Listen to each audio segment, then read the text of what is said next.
México, año de 1847. Después de derrotar contundentemente al ejército mexicano en la batalla de Cerro Gordo y tras ocupar la ciudad de Puebla, el ejército estadounidense comandado por el general Winfield Scott continuó implacable su avance hacia la Ciudad de México, obteniendo nuevamente la victoria en las batallas de Padierna, Contreras y Churubusco en agosto del mismo año.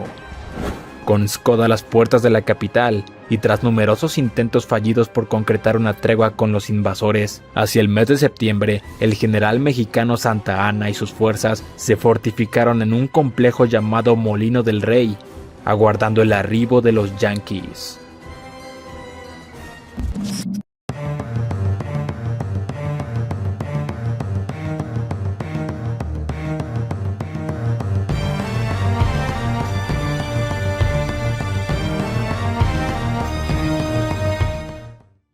Debido a que las marismas que rodeaban a la Ciudad de México obstaculizarían y alentarían en demasía el avance de la caballería y artillería estadounidense, Scott tenía como prioridad tomar decisivamente la calzada de Chapultepec, pero para esto debía primero batir a la línea defensiva mexicana en Molino del Rey. Ubicado al suroeste de la Ciudad de México, el sitio llamado Molino del Rey consistía de una serie de edificios de piedra que alguna vez albergaron molinos de harina y pólvora. Al noreste, a través de un bosque, el castillo de Chapultepec se elevaba sobre el área, mientras que al oeste se alzaba la posición fortificada de Casamata. Desde su puesto de mando en Tacubaya, los informes de inteligencia recibidos por Scott sugerían que Molino del Rey se estaba utilizando para forjar cañones hechos de campanas de iglesia, traídas desde la capital. Como el grueso de la artillería estadounidense no estaba lista para asaltar la Ciudad de México, Scott decidió lanzar una ofensiva menor contra Molino del Rey. Para la operación, dispuso de la división del mayor general William Worth, compuesta de unos 3.500 hombres, quienes acampaban en las inmediaciones de Tacubaya. Pero hablando de sucesos importantes, antes de continuar suscríbete, activa la campanita de notificaciones y ayúdame a difundir Historia con Given con todos tus contactos. Por el lado mexicano, consciente de las intenciones de Scott, sumando unos 4.000 soldados de infantería, Santa Anna ordenó a 4 brigadas, apoyadas por escasas 3 piezas de artillería, a defender Molino del Rey y la fortificación de Casamata. Dichos movimientos fueron acatados por los generales de brigada Francisco Pérez y Lucas Valderas, formando una primera línea para defender Casamata, y por los generales Ramírez, Joaquín Rangel y Antonio de León, conformando la línea en el flanco izquierdo mexicano que protegería Molino del Rey. Al oeste, en la hacienda de los Morales, colocó alrededor de 3.000 jinetes al mando del prestigiado general Juan Álvarez, con la esperanza de atacar el flanco izquierdo estadounidense por sorpresa, aprovechando el escondite natural que le propiciaba en los barrancos. Por último, Santa Anna colocó a la brigada del general Miguel Echegaray al interior del complejo de Chapultepec como reservas. Mientras tanto, formando a sus hombres antes del amanecer del 8 de septiembre, Worth tenía la intención de encabezar su ataque con un grupo de asalto de 500 hombres, dirigido por el mayor George Wright. En el centro de la línea estadounidense, Worth colocó la batería del coronel James Duncan, con órdenes de reducir Molino del Rey y eliminar la artillería mexicana. A la derecha, la brigada del general John Garland, con el apoyo de la batería de Huga, tenía órdenes de bloquear los posibles refuerzos mexicanos provenientes de Chapultepec, antes de atacar Molino del Rey desde el este. Asimismo, la brigada del general Newman Clark, dirigida temporalmente por el teniente coronel James McIntosh, recibió instrucciones de moverse hacia el oeste y asaltar la fortificación de Casamata. Aproximadamente a las 6 de la mañana del 8 de septiembre de 1847, los invasores comenzaron su avance. A medida que la infantería avanzaba, una fuerza de 270 dragones, dirigida por el comandante Edwin Sumner, protegía el flanco izquierdo estadounidense. Para ayudar con la operación, Scott asignó la brigada del general George Cadwalder a Worth como reserva.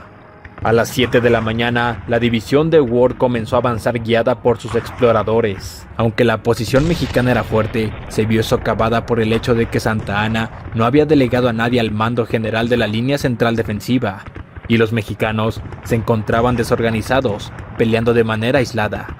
Mientras la artillería estadounidense golpeaba Molino del Rey, el grupo de Wright cargó hacia adelante. Atacando bajo un intenso fuego, lograron diezmar a las brigadas de León y Rangel, ubicadas a las afueras de Molino del Rey. No obstante, mientras los estadounidenses dirigían la artillería mexicana en contra de los propios defensores, pronto fueron correspondidos por fuego a discreción, cuando los mexicanos se dieron cuenta de que la fuerza estadounidense era pequeña, causándoles grandes bajas. En la lucha resultante, el grupo de asalto perdió 11 de los 14 oficiales, incluido Wright. Con este empuje vacilante, la brigada de Garland avanzó desde el este. En una cruenta lucha, los invasores consiguieron expulsar a los mexicanos y asegurar Molino del Rey.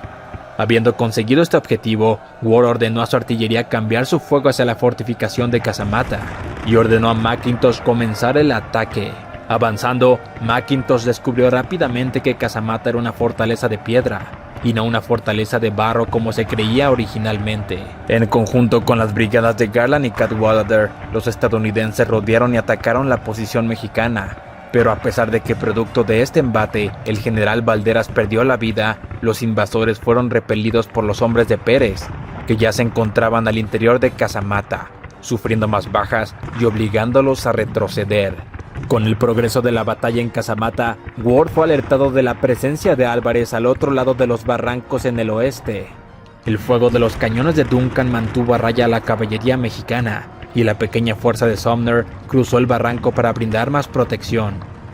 Aunque el fuego de artillería estaba reduciendo lentamente la fortificación de Casamata, Ward ordenó a McIntosh que atacara nuevamente. En el asalto resultante, Pérez volvió a repeler a los yanquis, ultimando a McIntosh y a su reemplazo en el combate, además de herir gravemente a un tercer oficial de brigada. Retrocediendo nuevamente, los estadounidenses permitieron que la poderosa artillería de Duncan hiciera su trabajo, y la guarnición abandonó el puesto poco tiempo después. Sabiéndose superados y habiendo perdido por completo el centro del campo, los mexicanos se retiraron hacia el castillo de Chapultepec y otros a la Ciudad de México para reagruparse, culminando así la batalla. Aunque la batalla de Molino del Rey duró solamente 2 horas, resultó ser una de las más sangrientas del conflicto. Las bajas estadounidenses ascendieron a 116 muertos y 671 heridos, incluidos varios oficiales superiores, en tanto que las pérdidas mexicanas totalizaron 269 muertos, así como aproximadamente 500 heridos y otros 852 hombres capturados. Tras la batalla, no se encontraron pruebas de que Molino del Rey hubiera sido utilizado para la fundición de cañones. Aunque Scott finalmente ganó poco en la batalla de Molino del Rey, esta sirvió como otro golpe a la ya de por sí baja moral mexicana. Y formando a su ejército en los próximos días, Scott ya preparaba a su ejército para el asalto final a la Ciudad de México.